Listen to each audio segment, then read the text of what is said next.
right, state your name, please. Hi, my name is Brian Keith Ellison. Okay, and tell us a little bit about your professional background. Well, I typically tell people that I'm academically trained as an architect, and by that, I basically mean is although in college I did study architecture, I never really traditionally practiced as an architect. Most of my professional career development was involved in real estate development through various different companies and enterprises. I primarily did residential real estate development for about 15 years under various jobs and occupations, and at the same time I also designed and built furniture, which was kind of like a side hobby for me that kind of evolved into something that I ultimately wanted to pursue full time, which led to me literally quitting my job in 2006 to move to Europe for 2 years, to Amsterdam in fact, for 2 years, to just kind of focus on doing design work and exploring the different avenues and possibilities that were available in that field. I was in Europe for 2 years, did some design work out there, was able to really kind of focus on pursuing that on a more full-time basis, made some really interesting connections, and then in 2008 moved back to Chicago to continue to try to do this full-time, which is pretty much where I am right now. I've done a variety of different products for people. I've done custom pieces, I've done production run pieces, I've done different projects. I was fortunate to be involved in in providing meal work for 4 restaurants in the Chicago area, and right now what I'm trying to do is develop a product line of items that I'd like to manufacture and distribute through my company and other subsidiary companies that I'm in the process of setting up. Oh, excellent background, excellent background. And that's kind of a wide catapult to kind of go from being academically trained to furniture. What initially was your introduction to architecture that made you say, hey, I want to go to school for architecture? Well, that's kind of a funny story in and of itself, because when I first graduated from high school, even though I had 4 years of drafting, it didn't really have, I guess I had the guidance to kind of put me into college and study architecture, and maybe I didn't listen. But to make a long story short, I graduated from high school, enrolled at UIC, and literally flunked out after the 3rd quarter because I was just not doing what I was supposed to be doing.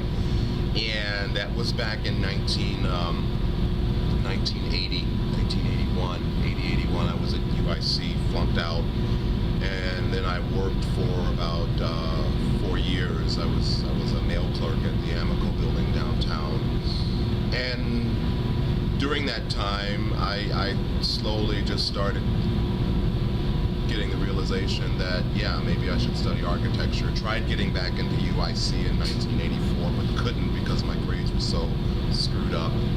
And I ended up just going back to junior college for a couple of years to get my grades up to get back into UIC and ultimately get my Bachelor's of Architecture degree from there.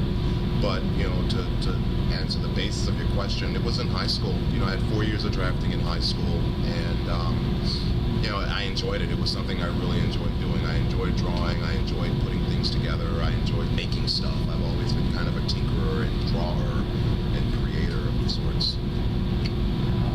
Wow, and that's definitely a tale, of just getting through and being persistent, which is key in architecture school that we all know all too well here. Right. So after you graduated and you went through all that to get the degree, at what point after you got the degree that you said, maybe the profession isn't for me? Well, when I worked at Amico as a mail clerk from 80 to 83 or whatever, and left and went back to school, I was fortunate to be able to get hired back at Amico while I was working, while I was in school at UIC, and I received an architectural internship during my last 3 years of college at UIC. And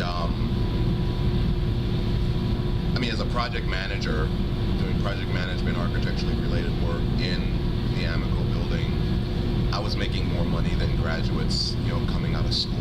And unfortunately, the same year that I graduated, Amico had a huge layoff. as I started looking for work at architecture firms, they just weren't paying. The money that they were offering was a fraction of what I was making as an intern.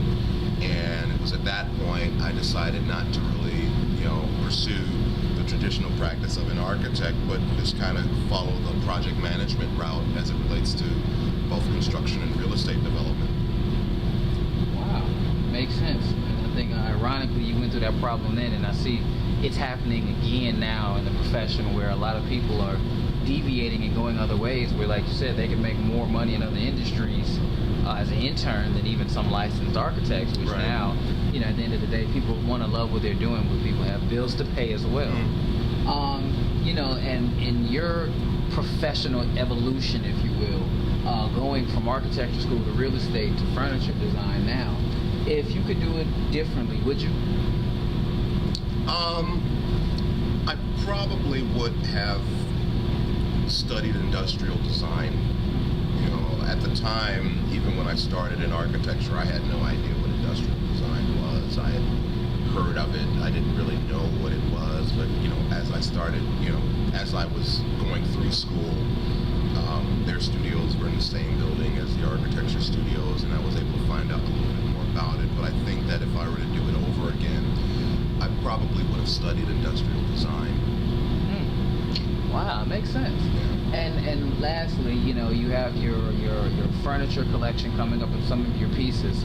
How has that architectonic background influenced the creation of your work today in terms of creatively? It's very influential. A lot of the pieces that I do, people look at them and say they have an architectural feel to them. They have structured, organized form to them. My architectural background plays a big role in pretty much everything that I design. There are some pieces that I've done that are a little more organic and free-flowing, but for the most part, especially when it comes to the fabrication process of the pieces that I do, I'm very, very detailed with regard to understanding how the pieces go together, because it's very important. And lastly, and this is a question I know a lot of people would like to know, if you were to talk to a group of architectural students in a professional practice class that were disenchanted with the profession for whatever reason, what would you tell them? I'd tell them to do what you love. Don't be tied into any profession. Don't be tied to any major. You have a long life ahead of you to make choices and changes as it fits the happiness that you seek in your life. Indeed. Well, thank you, Mr. Ellison. Where can anyone see some of your work if they're interested, or possibly purchase if they're interested? Well, that's a good question, and thanks for asking. I appreciate it. I do have a website. It's very limited with regard to work that's on there. It's at bkedesigns.com. However, under the same name, BKE Designs, on Facebook, there's a pretty substantial representation of my work. And there is also an Etsy store as well as an eBay store that offers some of the items that I've designed that are in a more production-related sense. And again, you can just Google BKE Designs